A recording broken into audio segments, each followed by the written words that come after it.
Сәлеметсіздерме? Бүгін сіздермен өте оңай әрі тез дайын болатын дәмді таңғы астың жасалу барысымен бөлісетін боламын. Видеоны соңына дейін қарап, ұнаса лайк басып, комментарий жазып отырыңыздар, және де қоңыраушаны басып, каналыма жазылып қойыңыздар. Ол үшін алдымен лайықты мөлшерде картоп пен сәбізді аршып, жуып, тазалап алып, үккіштен өткізіп аламыз.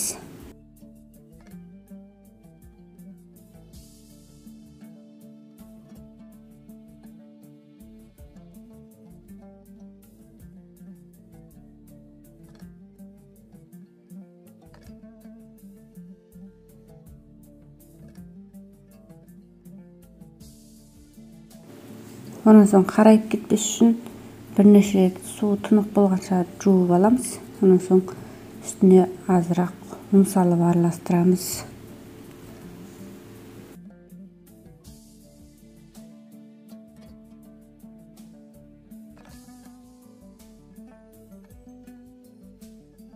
Және де лайықты мөлшерде тұз саламыз. Өздеріңіз қалаған дәмдеуіштерді қоссаңыздар да болады. Бұрыш, басқа да паприка сияқты. Мен ешқандай дәмдеуіш қоспадым, тұз ғана қостым. Осында да осылай да дәмді болады. Және де жіңішкелік туралған азырақ көкбұрыш және де көк пияз, сақтап туралған көк пиязды қосып араластырып аламыз. Онан соң табаның түбіне азырақ май жағып қыздырып аламыз.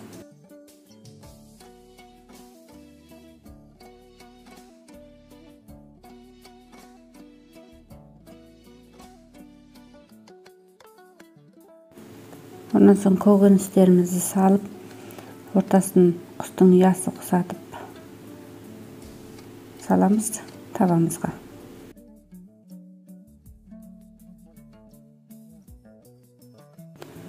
Онан соң әрбір көкөністің ортасына бір тал жұмыртқа жағып саламыз.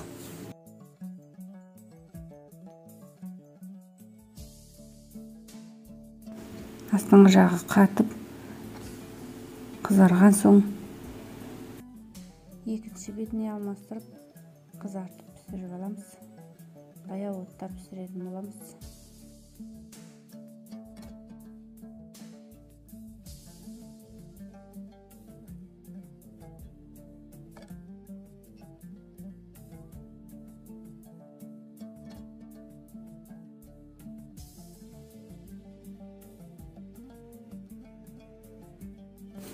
Соңына дейін қарағандарыңыз үшін рахмет.